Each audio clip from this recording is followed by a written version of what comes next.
a lot of talk in the United States right now about these rapid tests, and right now you can't get your hands on them, and there's problems with price gouging. So we'll talk about the price gouging, the inability to get your hands on these tests, and what the government is doing about it. Well, overnight, the CDC, contradicting itself once again, the CDC has now updated its isolation guidance. They still don't recommend a rapid test after 5 days, but if you take one and it's positive, isolated people should continue isolating for 5 more days, according to the CDC. Now, those who leave isolation are urged not to fly on planes or eat in restaurants. Again, I guess you're not a citizen. You can't do any of those things. The updated guidance from the CDC last night advises people to stay isolated until day 10 if they have a positive rapid test after 5 days in isolation. Now, if you're keeping track at home, this totally contradicts what Dr. Walensky, who's the head of the CDC, said last week to CNN. She said, quote, "We wouldn't change our guidance based on the result of the rapid test." That was last week. Okay. Now it's totally changed. And now it's updated. So if you do get this rapid test change, you got to go home. You can't do anything. You got to stay home. I feel so bad for people because right now there's so much fear around this that people are probably not needing to get tests, but they get a little sniffle and they run down and they're trying to get these tests. And it's like we just have this constant state of fear, and people are probably like getting a common cold and then they're freaking out thinking they got COVID. I just wish that they would stop fear mongering and getting everybody so worked up that they feel like that's the reason these tests aren't available, because everybody's getting them. I mean, and some of them people have to for their job. So, yeah, the companies should be getting these instead of the public. I think the problem with this is that the officials that speak to us make it seem like our bodies are weaponized against one another. So if I am sick, I don't want to then go and visit other people in the event that I spread it down a chain and somebody down my chain dies, right? Even though, the death rate is down from the original version and Omicron seems to have a much lower hospitalization rate, it's still kind of like either you have to, you're right, for your job, or you're just so worried about being patient number one in any new outbreak. So I don't, for some people, sure, it's fear. And some people want to make sure they're compliant with whatever. And also there's a liability issue because none of the protections that Republicans wanted against people spreading COVID and lawsuits against employers or against stores or restaurants, those things, we really have not seen those play out yet, but we will. And it's scary right now. And so I think that's why people are trying to get tests so much. But I do think that it's unacceptable that they are not available because the United States requires anyone who flies into the United States to have had a COVID test within the previous 24 hours. But the United States cannot do that. So we're asking from other countries something we know they can do, but we can't do it. Yeah.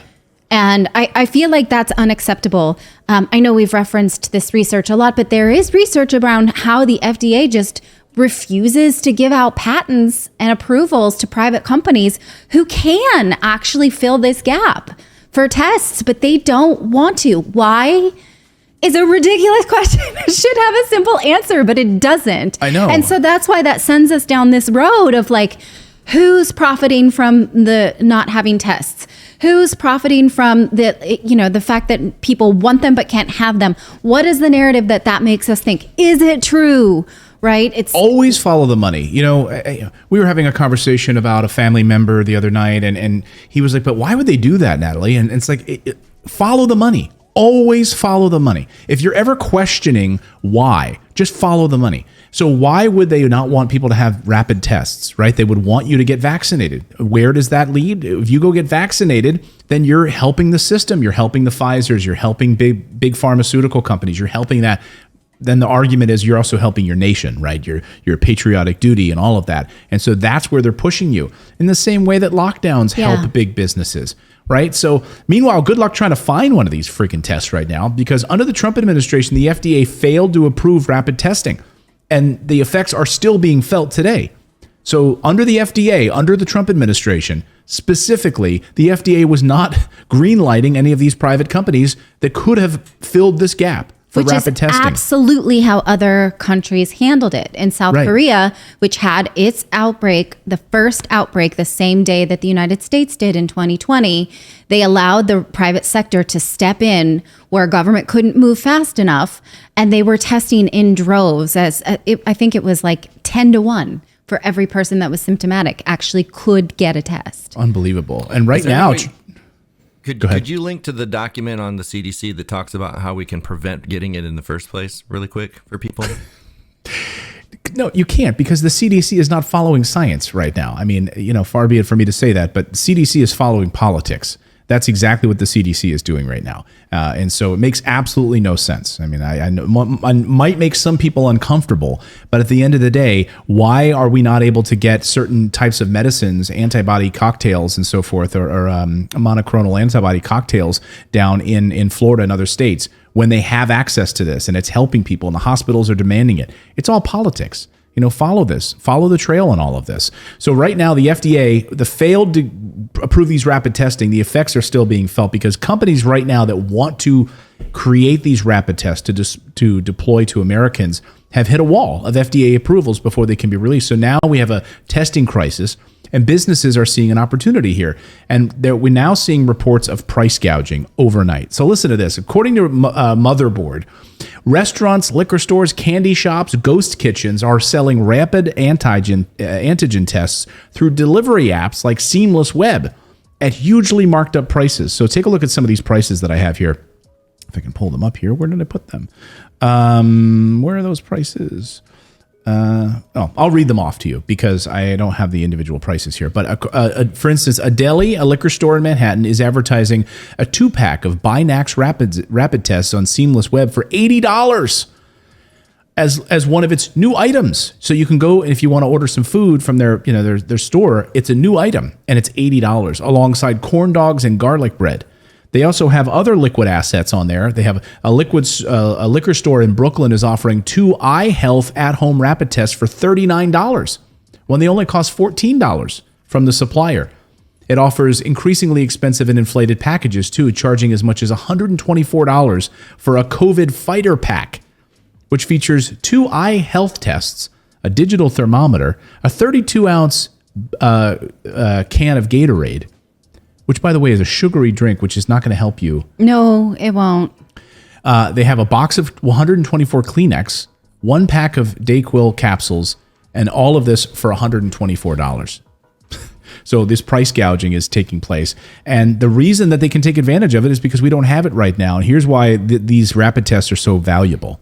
While antigen tests look for viral proteins. The rapid antigen tests have one big advantage, which is that a consumer can actually use it in their home and get an answer in less than half an hour. So the rapid antigen tests have convenience going for them and relatively low cost.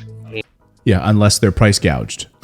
Yeah. Unless these businesses are taking advantage of it. Meanwhile, this morning we learned that Boris Johnson has not officially done this yet, but the UK is considering removing restrictions for travel going in and out of the country. So no tests to get into the UK, basically saying, hey, we're not going to hold up air travel. It's hurting businesses. We're going to allow you to come in here. Bottom line. Once Yeah, it starts to that's hurt been- the bottom line, that's when they're going to start And doing he put these restrictions back on begrudgingly because they had their Freedom Day in July of last year. They really wanted to just let it play out. But the hospitals were getting slammed again in the winter. And so the rules as it stands now is you need a negative test to fly into the UK, even if you are vaccinated, and you need to have already paid and committed to a test 2 days after arrival. People in the chat want to know, who do we listen to for a lot of this? I mean, look, just pay attention to the scientists and the doctors. Dr. John Campbell has a great website on his YouTube channel, does a great job. We featured him on the show a couple of times. He analyzes all of the data and dives deep into what new data is being released out of South Africa and other places. And yeah, there's a link in the chat here about COVID-19criticalcare.com is another good website. But these government websites, that's what gets scary, and the politics around it. And certainly looking at some of this COVID data, I had a viewer last night send me an email saying, some of the data that they're seeing from these like official websites are really troubling. When you start to check them against actual local sources in certain communities, it's What do you really mean by troubling. that? Well, What do you mean? maybe as an example, like somebody Yeah. was talking to me, I was having an argument and about the links that I was sharing, and I kept saying, give me an article that is not somehow tied to the pharmaceutical industry. And they could not, because all of the mainstream data that you get is all from the corporations that are benefiting from it. So like I was looking at one article and it said that it was one of the co-authors was the CEO of Pfizer. So it's like if you're getting the information from them who stand to benefit from it, is that information actually good? Right. Yeah. You should always question the source of the materials. And so if you're reading a study, it was like the study on sugar, the benefits of sugar in the 1980s. Remember that? And it was funded by Coca-Cola. Yes. Like, okay, Yeah. get your data correct, and Or the yogurt companies funding research that says that dairy is not correlated with anything cancerous. Grover, right? Grover, what do you think about that, man? Grover thinks that's total garbage. Yes. By the way.